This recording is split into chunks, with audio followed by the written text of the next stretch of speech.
Welcome to Vijay updates. சிறுகடி காசையில் இன்றைக்கி எபிசோடில் பார்த்தீங்கன்னா, பரசு வந்து அண்ணாமலை வீட்டுக்கு வராரு. அவர் வந்து தாம்பழ தட்டெல்லாம் எடுத்துகிட்டு வந்து பத்திரிக்கை வைக்கிறதுக்கு வந்து வராரு.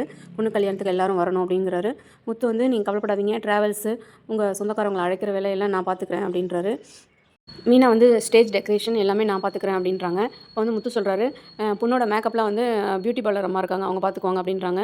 ரோகிணி வந்து முழிக்கிறாங்க. அப்புறமே கொஞ்சம் நேரம் கழிச்சு சரி நானே பண்ணுறேன் அப்படின்னு வந்து ஒத்துக்கிறாங்க. ரவியும் வந்து நான் வந்து ஒரு ஸ்பெஷல் ஸ்வீட் ஒன்று செஞ்சு தரேன், நீங்கள் வந்து தட்டில் வைக்கிறதுக்கு அப்படின்ற மாதிரி சொல்கிறாங்க. அதுக்கு விஜய் வந்து கிண்டலாக சொல்கிறாங்க, கல்யாணத்தை வந்து எந்த செலவும் இல்லாமல் ஓசியிலே முடிச்சிருவீங்க போல இருக்கே அப்படின்றாங்க. அதுக்கு வந்து அண்ணாமலை வந்து இப்படிலாம் பேசாத, பரசு வந்து நம்ம வீட்டு சொந்தக்கார மாதிரி தான் அப்படின்றாங்க. மனோஜ் வந்து ஸ்டேஷனுக்கு வராரு. 30 லட்ச ரூபா நான் தொலைச்ச பணத்தை கண்டுபிடிச்சிங்களா, அந்த குற்றவாளியை கண்டுபிடிச்சிங்களா அப்படின்னு ரொம்ப அதிகாரமாக கேட்குறாரு. அப்போ வந்து நீ முதல்ல யாருன்னு சொல்லு, என்ன வந்ததும் அப்படி கேட்குற அப்படின்றாரு அந்த போலீஸு. உங்களோட பெரிய அதிகாரி யாருன்னு சொல்லுங்கள், நான் வந்து அவரை போய் பார்க்குறேன் அப்படின்றாரு.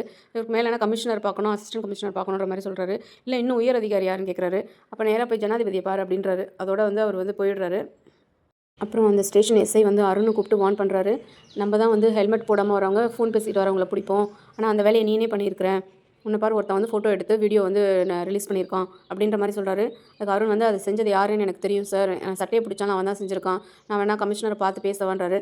அதெல்லாம் ஒன்றும் வேணாம், உனக்கு 3 நாள் சஸ்பென்ஷன் கொடுத்துருக்காங்க, நீ போய் பேசாமல் வீட்டில் ரெஸ்ட் எடுத்துட்டு வா, இனிமேல் இந்த மாதிரிலாம் செய்யாத, நீ ஒரு நல்ல போலீஸ்காரன் தான், இனிமேல் பார்த்து நடந்துக்கோ அப்படின்னு சொல்லி அவர் அனுப்பிடுறாரு. அருண் வந்து சுகமாக இருக்கார். அந்த நேரம் வந்து மீனாவோட தங்கச்சி வந்து அருண் வீட்டுக்கு வராங்க. அவங்க அம்மாவுக்கு கொஞ்சம் மெடிசன்ஸ்லாம் நீங்கள் அப்போ இல்லை கிடைக்கல இருந்தாங்க அப்படின்னு சொல்லி வாங்கிட்டு வந்து கொடுக்குறாங்க. அப்போ வந்து எங்கே உங்கள் பையன் எங்கே அப்படின்னு கேட்குறாங்க. இப்போ என்னன்னு தெரியல, ரொம்ப சோகமாக இருக்கான், ரூமில் போய் கதவை சாத்திக்கிட்டான், எதுவுமே பேசலை அப்படின்றாங்க. அப்போ வந்து கூப்பிட்டு அவங்கள வந்து பேசுகிறாங்க. என்ன சார் ஏதாவது உங்களுக்கு பிரச்சனையா வேலையில் அப்படின்ற மாதிரி கேட்குறாங்க. ஆமாம் அப்படின்றாங்க. ஆஃபீஸ் வேலையை ஆஃபீஸோடு மறந்துடுங்க, நீங்கள் தானே அம்மாவை பார்த்துக்கணும் அப்படின்ற மாதிரி பேசுகிறாங்க. வாங்க வந்து சாப்பிடுங்க, அப்போ தான் அம்மாவும் சாப்பிடுவாங்க அப்படின்னு 2 பேரையும் சாப்பிட அழைச்சிட்டு போகிறாங்க. நம்ம சேனலை சப்ஸ்கிரைப் பண்ணாதவங்க சப்ஸ்கிரைப் பண்ணுங்கள். என்ன நடக்குதுன்னு நாளைக்கு பார்க்கலாம்.